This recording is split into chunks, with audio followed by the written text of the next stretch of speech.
भाइयों एवं बहनों, आपको युग की पुकारन सुनी न करें पुस्तक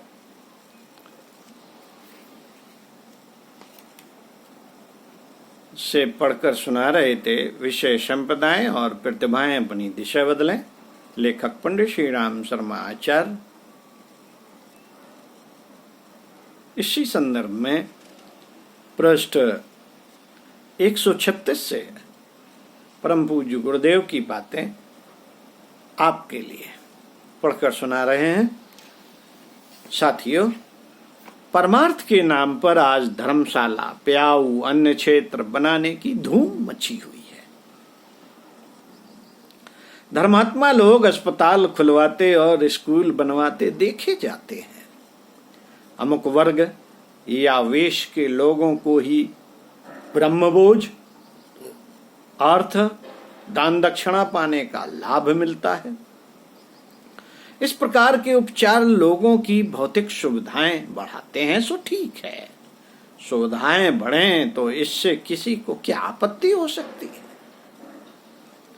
पर जब सब ओर से उत्कृष्ट विचारणा के अभिवर्धन की उपेक्षा हो और वह क्षेत्र सर्वथा सूना अभावग्रस्त पड़ा रहे तो दुख होता है और यह सोचना पड़ता है कि विचारणा की उपयोगिता समझने वाली, ज्ञान की शक्ति का मूल्यांकन करने वाली विवेकशीलता का सब ओर से बहिष्कार ही किया जाने लगा है। कम से कम धर्म और अध्यात्म की बात करने वालों को उतना समझना ही चाहिए था कि व्यक्ति और समाज की भली बुरी स्थिति का एकमात्र कारण लोकमानस में जमी हुई विचारणा ही उत्तरदायी है। इसलिए उसे संभालने सुधारने के लिए कुछ किया जाए। पर जब इस क्षेत्र के लोग भी लोक रंजन और सस्ती वाही देने वाली विज्ञापनबाजी भरे आडंबरों को ही प्रधानता देने लगे तो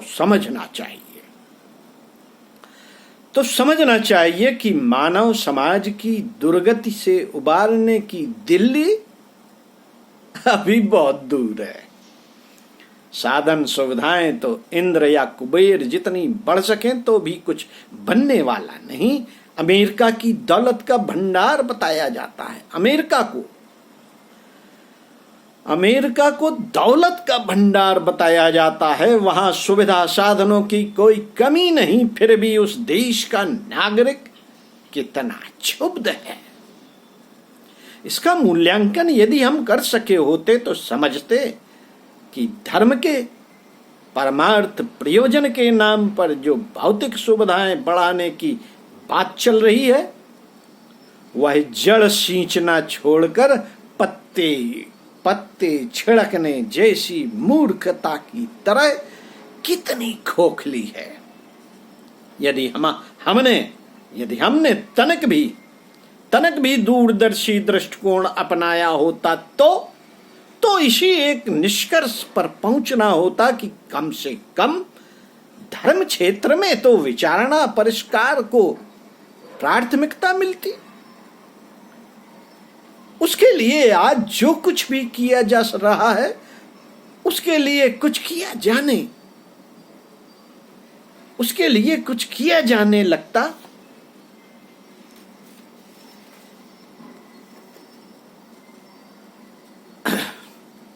साथियों, धर्म चर्चा एवं अध्यात्म सत्संग के नाम पर भी आज केवल कूड़ा कीचड़ ही फैलाने का प्रयास हो रहा है। नैतिक आदर्शों के प्रति उपेक्षा और अमुक देवी देवता की स्तुति प्रशंसा का प्राधान्य ही इन धर्म कथाओं का मात्र स्वरूप रह गया है।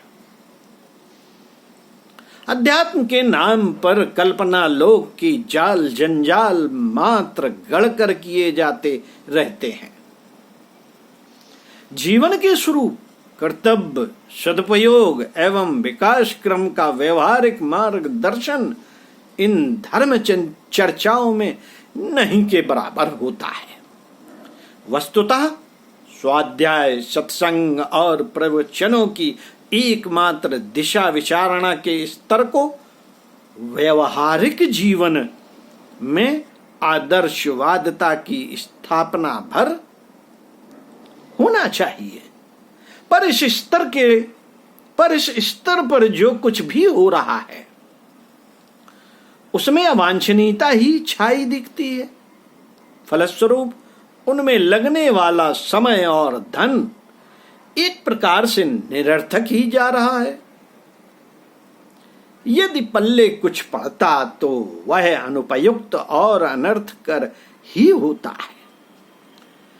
अपने ज्ञान ने सर्वसाधारण के सामने एक कसौटी प्रस्तुत की है कि विचार क्षेत्र में जो कुछ प्रवेश कराया जा रहा है, यदि वह नैतिकता, सामाजिकता, सज्जनता, सद्भावना एवं आदर्शवादिता को समुन्नत करने वाला है तो ही वह वांछनीय समझा जाना चाहिए।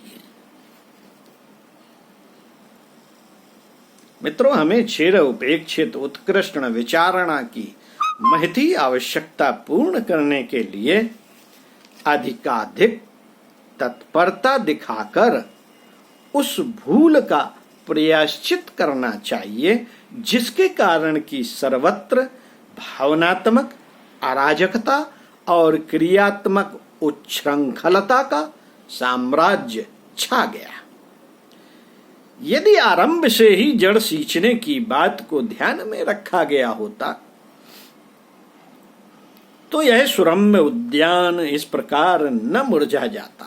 समय आ पहुंचा है मित्रों, समय आ पहुंचा है कि हम सब मिलजुल कर इस खाई को पाटने का प्रयत्न करें जो पिछले दिनों सत्य सद्ज्ञान के प्रति उपेक्षा बरतने के कारण उत्पन्न हो गई है।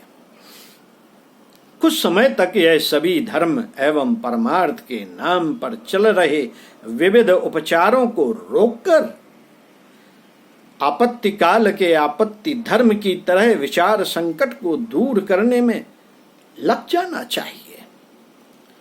यदि जनमानस को अवांछनीय मान्यताओं एवं आकांक्षाओं की ओर मोड़कर उपयुक्त दिशा दी जा सके तो संसार की हर समस्या का सहज ही हल हो जाएगा। जनता की शक्ति अपार है। जन सहयोग से एक नया संसार रचा जा सकता है। व्यक्ति अपने आप में अति समर्थ है यदि उसे सामूहिकता को विकसित करने वाली परमार्थ परायणता की ओर उन्मुख किया जा सके। उन्मुख कर दिया जाए तो देखते देखते धरती पर स्वर्ग उतारा जा सकता है। और आज जो अगणित अभाव, अनाचार, शोक, संताप उत्पन्न करते दिखते हैं उनमें से एक का भी अस्तित्व शेष न रहेगा।